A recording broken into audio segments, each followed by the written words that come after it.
Active policies نہیں ہے آپ کی. جب حالات پیدا ہوتے ہیں اس کے نتیجے میں آپ پالیسی بناتے ہیں. ہونا یہ چاہیے کہ پہلے پالیسی بنے تاکہ آپ تیار ہوں تمام اس کے جو مضمرات ہوتے ہیں ان پر. ملک صاحب، ایک میں نے پہلے جب عرض کی کہ یہ سارے باتیں آپ ٹھیک کہہ رہے ہیں، لیکن چونکہ ہمارے اس طرف توجہ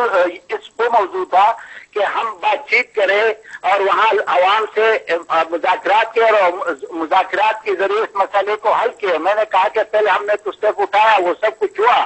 اب وہ جو لوگ جن کا ایجنڈا کوئی اور ہے، وہ ملک کی بنیادوں کو کھوکھلا کرنا چاہتے ہیں، وہ ان کا ایجنڈا کوئی اور تھا اور اس ایجنڈے کے لیے وہ کام کر رہے تھے، تو اس کے لیے پھر جو ہم نے وہاں پہ انتظامات کیے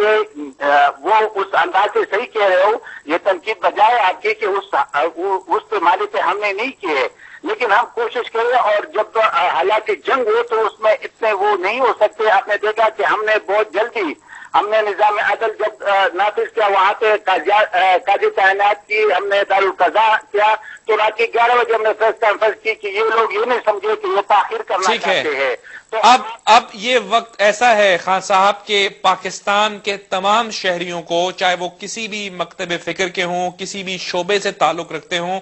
ان کو سپورٹ کرنا ہے اپنے ملک کو، ہم کو بچانا ہے اپنے ملک کو، اور خصوصاً ان شہریوں کی مدد کرنے کے لیے جو کہ انخلا پر مجبور ہوئے ہیں. کیا ریکوائرمنٹس ہیں آپ کی جو لوگ مدد کرنا چاہتے ہیں اس وقت اپنے بہن بھائیوں کی نارتھ ویسٹ فرنٹیئر پروونس میں؟ کس طرح سے وہ مدد کر سکتے ہیں؟ آپ کی حکومت کیا پیغام دے گی ہمارے بیرون ملک پاکستانیوں کے لیے جو وہاں موجود ہیں، جو اپنے بہن بھائیوں کے درد کو محسوس کر رہے ہیں؟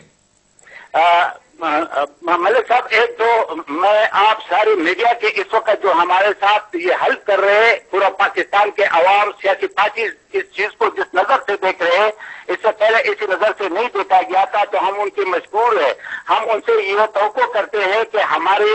جو بہن بھائی آئے ہوئے ان کے لیے جہاں پہ وہ کرائے کی جگہ مانگ رہے ہیں پنڈی یا اسلام آباد میں، اس کو دینا چاہیے، بلکہ اس سے کرائے نہیں لینا چاہیے، کیونکہ یہ وقت ایسا ہے. دوسرا یہ کہ تیار کپڑے اگر خواتین کی ہو، مردوں کو، لیکن نئے ہو، کوئی پرانی نہ ہو، کیونکہ ہمارے لوگوں میں ایک ہی چیز ہے کہ وہ پرانی چیز کو نہیں لیتے ہیں. تو اس وقت ہمیں زیادہ ان چیزوں کو ضرورت ہے. کھانا پینا ہم پہنچا رہے، ٹینٹس کو پہنچا رہے،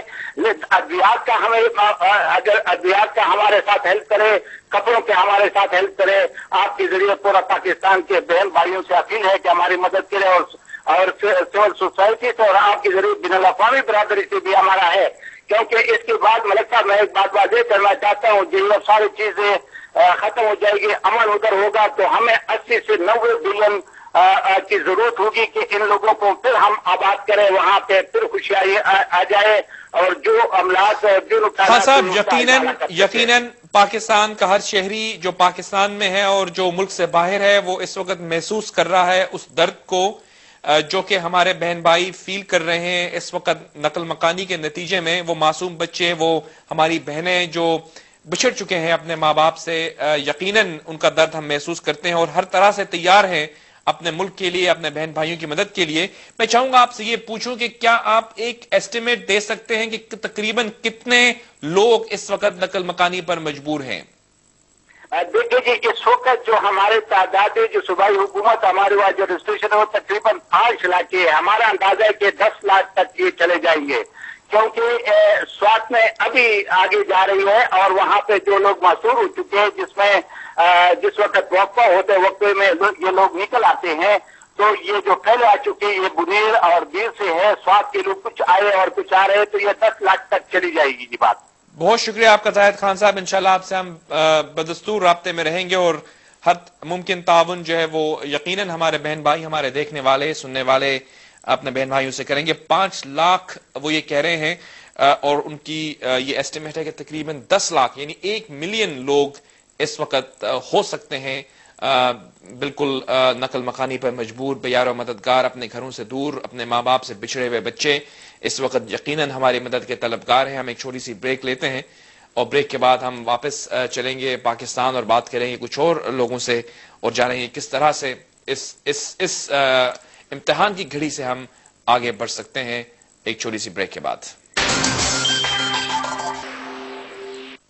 ویلکم بیک ویورز انسائٹ وچ جاوید ملک پر ایک دفعہ پھر خوش آمدید کہتے ہیں آپ کو. ہم بات کر رہے ہیں آپریشن رائے حق جو کہ آپ جانتے ہیں کہ شروع کیا گیا ہے پاک فوج کے جوان مرد سپاہیوں کی طرف سے، اور ان کے سربراہ سالار بھی اس میں شامل ہیں. ان مسکرینٹس کے خلاف جو کہ پاکستان کو نقصان پہنچانا چاہتے ہیں، پاکستان کی ایگزسٹنس کو ایک چیلنج کر رہے ہیں، غالباً وہ لوگ جو کہ کسی بیرونی طاقتوں کے ایما پر ایسا کر رہے ہیں. لیکن بہرحال لبادہ اوڑھا ہوا ہے انہوں نے ایسی ایک گروپس کا جو کہ جن کو دینی طور پر بھی دیکھا جاتا ہے، طالبان جو کہ دینی اپنی روش رکھتے ہیں، اور پاکستان کے لوگ خصوصاً نارتھ ویسٹ فرنٹی پروونس میں دینی لگاؤ رکھتے ہیں. ہر پاکستانی شریعت کو مانتا ہے، ہر پاکستانی اسلام پر یقین رکھتا ہے، لیکن ایک جو برانڈ آف اسلام جو وہاں پر امپلیمنٹ کیا گیا ہے یا کرنے کی کوشش کی جا رہی ہے، کیا واقعی وہ لوگ ہیں جو اسلام سے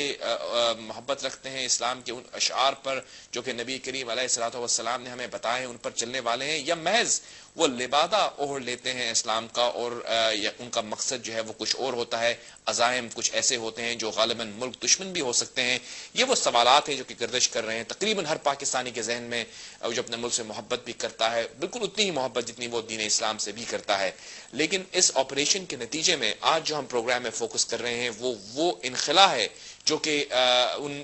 ڈسپلیسڈ لوگ جو کہ اپنے ہی ملک میں بیار و مددگار ہو گئے ہیں، جن کے جو پہلے نرغے میں تھے ان انتہا پسندوں کے، اور اب وہ ان سے بچنے کے لیے نقل مکانی کر رہے ہیں جو ایسے علاقوں میں جہاں پہ وہ یہ سمجھتے ہیں کہ ان کی جان کو تحفظ ملے گا. تحفظ ضرور ان کو ملے گا انشاءاللہ، پورا پاکستان ان کو ویلکم کرے گا، وہ ہمارے بہن بھائی ہیں. لیکن یہ جو ہیومینیٹیرین کرائسس ایمرج ہو رہا ہے، اس کے آفٹر ایفیکٹس کیا ہوں گے یہ بھی ہم جاننے کی کوشش کریں گے. میرے ساتھ اس وقت لائن پر ہیں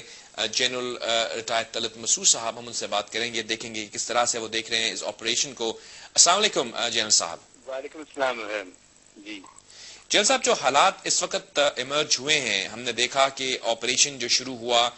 تقریباً تمام قوم جو ہے پاکستان کی الحمدللہ سپورٹ کرتی ہے ان تمام کاوشوں کو جو کہ پاک فوج کرتی ہے ملک کی سیکیورٹی کے لیے. سوال میرا آپ سے یہ ہوگا کہ جو یہ آپریشن شروع ہوا ہے، پہلے بھی کافی طویل عرصے سے مختلف آپریشنز ہوتے رہے ہیں، کیا فرق ہے ان آپریشنز میں اور اس میں؟ دیکھیے، ایک تو میرے خیال میں سب سے بڑا فرق یہ ہے کہ اس وقت جو خطرہ ہے وہ بے انتہا زیادہ ہے، اسٹیٹ کو زیادہ ہے، اس کی ایگزسٹنس کے لیے ہے، مطلب یہ کہ اس کی سلامتی جو ہے ریاست کی وہ خطرے میں ہے. اور دوسری بات یہ ہے کہ جتنی اس وقت اویئرنیس ہے اس بات کی کبھی نہیں تھی، اور چونکہ خطرہ اتنا بڑھ گیا ہے اور حالات اتنے خراب ہو گئے، اس کے باوجود کہ حکومت نے بڑی کوشش کی کہ معاملات جو ہیں وہ پرامن طریقے سے حل کیے ہیں. اور دوسری بات یہ ہوئی کہ جس طریقے سے ان لوگوں نے صوفی محمد صاحب نے اور طالبان نے اپنا اصل چہرہ دکھایا، تو لوگ جو ہیں ان کو اب علم ہو گیا کہ یہ تمام چیزیں، ان کے عزائم جو تھے وہ کچھ مختلف تھے. وہ صرف شریعہ کی باتیں تو کرتے تھے، لیکن اصل ان کا مقصد یہ تھا کہ پاکستان کے اوپر وہ کنٹرول حاصل کریں، اور پہلے سوات،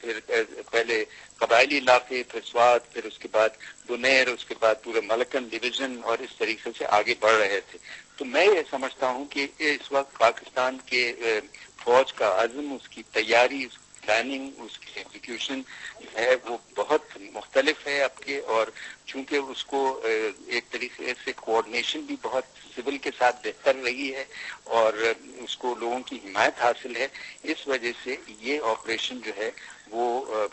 دوسری نوعیت کا ہے اور انشاءاللہ ضرور کامیاب ہوگا. آپ یہ بتائیے گا کہ جب آپ خود سپہ سالار رہے ہیں، یہ ابھی